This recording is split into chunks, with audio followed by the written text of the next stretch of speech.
আজকের এই ভিডিওতে আমরা স্কোয়ার কাউন্টিং বা বর্গক্ষেত্রের সংখ্যা কিভাবে নির্ণয় করতে হয় সেটা আমরা দেখে নিচ্ছি। অর্থাৎ একটা বর্গক্ষেত্রের ভেতরে যদি আরও ছোট ছোট বর্গক্ষেত্র থাকে তাহলে কিভাবে সেগুলো সংখ্যা নির্ণয় করতে হবে সেই সম্পর্কে আজকের আলোচনা।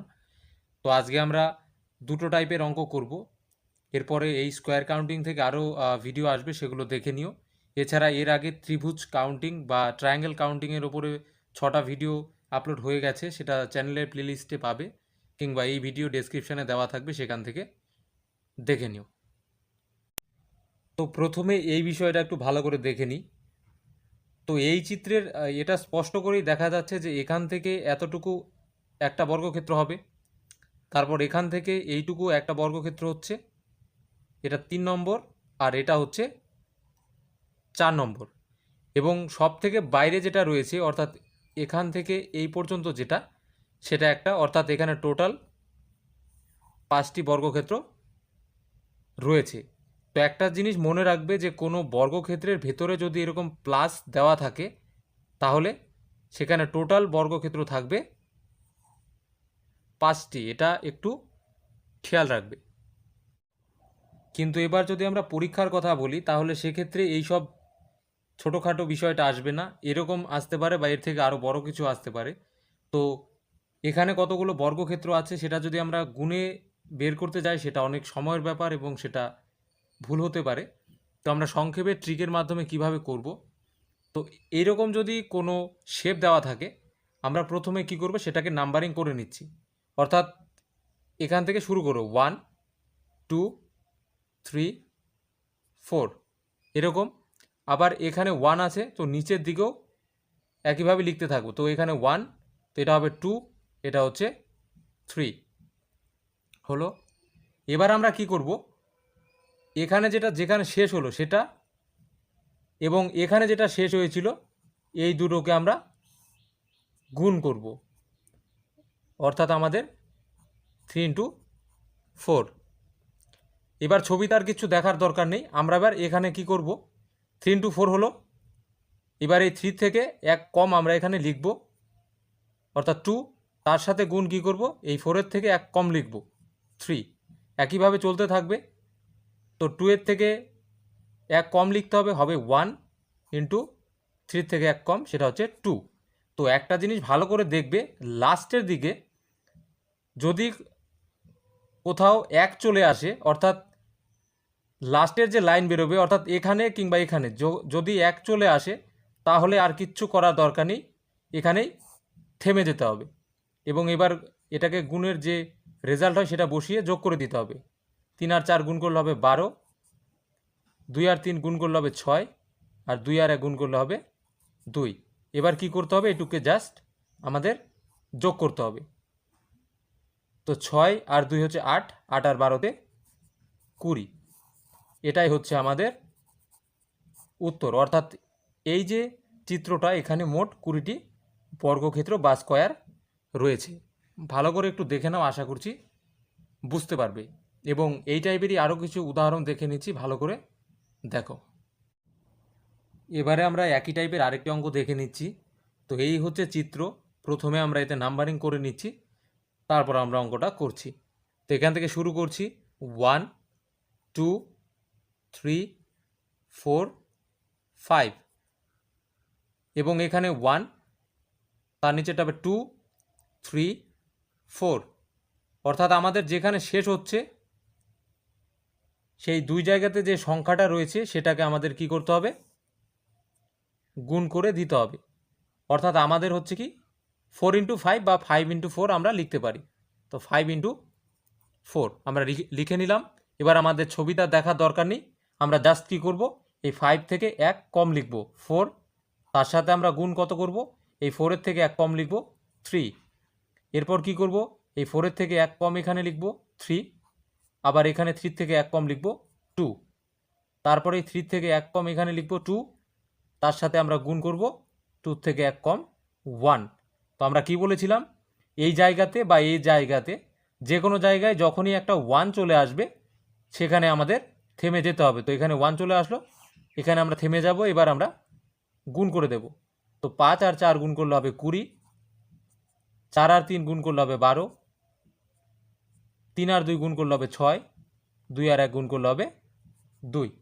এবার আমাদের কি করতে হবে, তো এটাকে এবার যোগ করে দিতে হবে। তো এটাকে যোগ করলে হবে 40 বা 40। এটাই হচ্ছে আমাদের উত্তর। অর্থাৎ এই যে শেপ, এই যে চিত্রটি, এখানে মোট 40টি বর্গক্ষেত্র রয়েছে।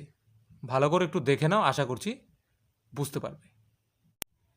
এবারে আমরা টাইপ 1-এর লাস্ট অঙ্কটা দেখে নিচ্ছি। তো এই যে একটি চিত্র, প্রথমে আমরা এতে নাম্বারিং করে নেব। এ হচ্ছে 1, 2, 3, 4, 5, 6, 7 এবং নিচের দিকে যেহেতু এখানে 1, তো এটা হবে 2, এটা হচ্ছে 3, এটা হচ্ছে 4। আমরা কি করব, লাস্ট যেখানে আমাদের থামলো সে জায়গা দুটোকে আমরা গুণ করব, অর্থাৎ 4 আর 7 এই দুটোকে আমাদেরকে গুণ করতে হবে। এরপর আমরা কি করব, জাস্ট এক করে কম লিখে লিখে গুণ করব। তো 4-এর থেকে এক কম লিখলে হবে 3, তার সাথে গুণ কত হবে, 7-এর থেকে এক কম লিখতে হবে 6, এরপর 3 থেকে এক কম 2, তার সাথে গুণ করব আমরা 6-এর থেকে এক কম 5, এরপর 2 থেকে এক কম লিখলে হবে 1, তার সাথে আমরা গুণ করব 5-এর থেকে এক কম লিখলে 4। তো আমাদের এখানে 1 চলে আসলো, তো আমাদের আর কিছু করতে হবে না, এখানে আমাদের শেষ। অর্থাৎ এখানে বা এখানে যে কোনো জায়গাতে 1 চলে আসলে আমাদের এখানে থেমে যেতে হবে, তারপর জাস্ট গুণ করে রেজাল্টটা বের করতে হবে। তো 4 আর 7 গুণ করলে হবে 28, 3 আর 6 গুণ করলে হবে 18, 2 আর 5 গুণ করলে হবে 10 এবং 4 আর 1 গুণ করলে হবে 4। তো এটাকে যদি আমরা যোগ করি আমাদের চলে আসবে 60।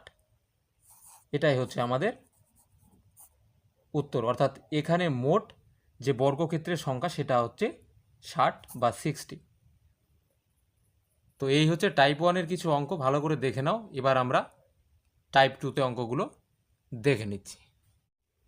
এবার আমরা টাইপ 2-র অঙ্কগুলো দেখে নিচ্ছি, সাথে একটা টাস্ক থাকবে, সেটা সমাধান করে কমেন্ট করে জানিও। তো এই হচ্ছে টাইপ 2-র একটি অঙ্ক। তো এবার আমরা যদি একই প্রসেসে করব, কিন্তু বিষয়টা একটু ভালো করে দেখে নাও।